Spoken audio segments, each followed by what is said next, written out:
When I was 14 years old, I was sitting in history class, bored, not really paying attention, when I opened the textbook and my entire world changed in just 7 words. There was this timeline. The biggest milestones in recorded history. And it began 5,000 years ago when we developed writing systems and we could document civilizations, empires, revolutions. But it wasn't the timeline that got me. It was the text that was underneath it, which was small, pretty easy to overlook. Those 7 words read, "Anatomically modern humans emerged 300,000 years ago." I mean, I remember reading this and thinking, wait a second, you're telling me that people like me, same body, same brain structure, have existed for 300,000 years, and we really only know about the last 5,000? That is just 2% of the story of humanity. So at 14 years old, I was hooked. I instantly wanted to know, who are these people? I wanted to relate to them. I wanted to know what, if anything, do we have in common? Now, I've been on this journey in search of our common ground for nearly 25 years now. And today, I can tell you this. There is so much power in understanding the lives of these prehistoric people because of what they tell us about just how insanely connected we all are to one another. You see, because they are our collective predecessors, we all share some of the same ancestral habits.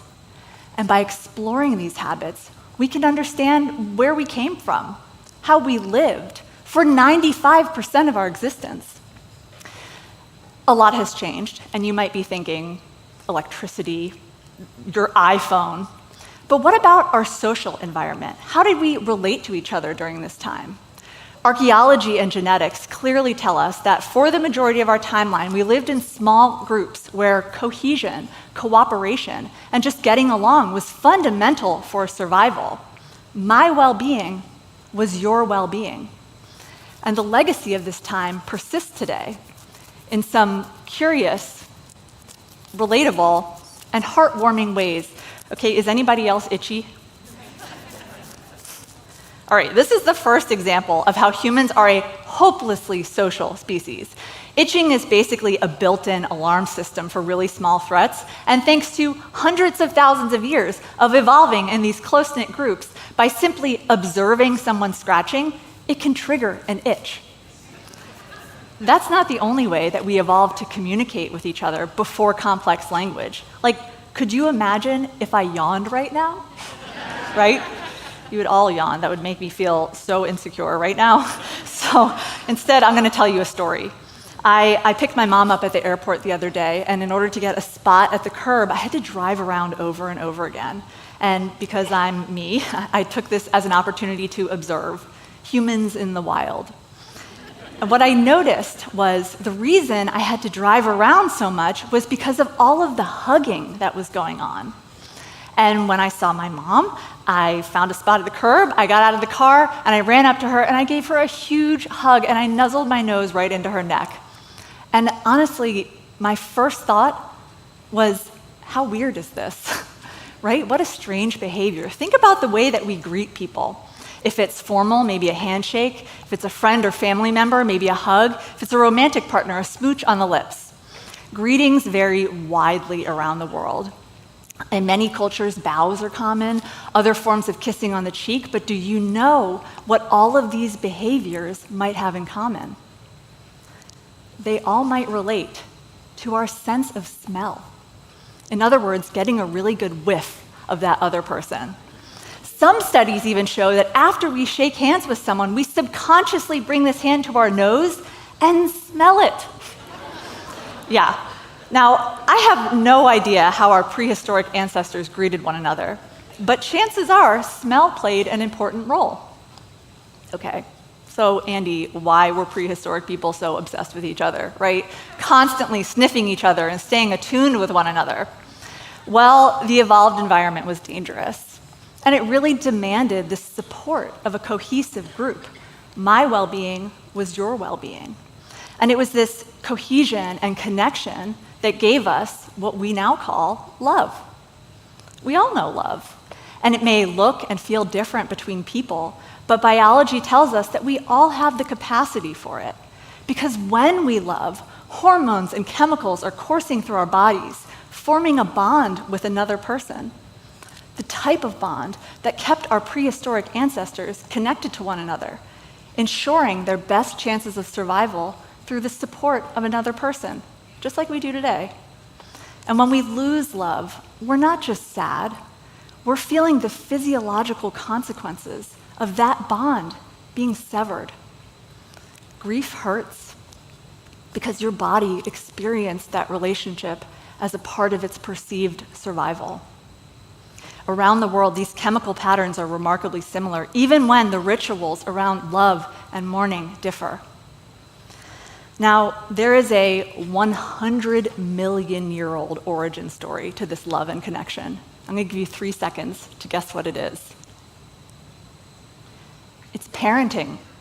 The bond between a parent and a child was so potent and so evolutionarily successful that it's thought to have been co-opted over millions of years and applied to other important relationships. If you're a parent, I have a question for you. Can you remember which arm you held your infant in? Because around the world, 70% of mothers, regardless of whether they are left or right-handed, tend to hold their babies on the left side. It's called the left side cradling bias, and I know what you're thinking, it's not to free up your dominant hand. I'm a lefty, and we are a part of this 70% also. Research suggests it might be because it's closer to the heart, or because it allows for the right brain hemisphere to better process emotional cues, quietly bonding mom and baby. And it's not just mothers. Little girls exhibit a similar bias when they hold their baby dolls. And men when they become fathers, because we all evolved to seek the best chances of survival through human connection. And when we soothe our babies, or really anyone we care about, our thumbs move intuitively back and forth on their skin, like this. Think about it when you hug someone, or if you're holding their hand, you might even be doing it right now. It's not arbitrary. Neuroscience tells us that we have become especially attuned to this gentle movement because it activates nerves on our skin that evolved to process this touch from another person as comfort. I mean, these are legacies of minds that have evolved for deep relationality and connection. And right now, you and I are engaging in one of the oldest forms of connection in humans, storytelling. I mean, it's so old, it's thought to be hardwired into our biology. It drives empathy and it drives connection and cooperation. It even helps our brains interpret and shape our reality. And as important as storytelling was before reading and writing, we are still obsessed with it today. It's in the movies we watch, the series, the TikToks. You even paid for a night of storytelling. That's how important it is to your prehistoric brain. Now, sometimes I reflect back on my 14-year-old self staring at this timeline, longing to know these ancient relatives. And what I didn't understand then was that the reason I craved this connection was because of how their lives had shaped me. The longing was an inheritance. It was a gift from their small, cohesive worlds. Something else I didn't understand then that I know now is that the lives of these ancient people were not easy. They weren't glamorous. They weren't romantic. And the negative aspects of human behavior that we all deal with today probably existed then as well. But anthropology tells us that these small groups gave us more than just connection. They gave us checks and balances. Because of their size, they created systems where selfishness was visible, where cruelty was held accountable, all because cooperation was absolutely essential for survival. My well-being was your well-being. And that's the irony of humanity, isn't it? It was because of this aptitude for cooperation that we were able to transform our worlds at a breathtaking pace. I mean, look around. But in order to sustain this world, we develop these large-scale, anonymous, hierarchical systems where selfishness absolutely can hide, where cruelty is often not held accountable. Egoism is rewarded. Unfortunately, humans have become kind of statistics. Now, when you leave here tonight, you'll go back to reality, the headlines, the overwhelm. And you might find yourself wondering, okay, so how did a species that evolved such a deep need for connection create this world that feels so divided? And I want to plant a seed with you.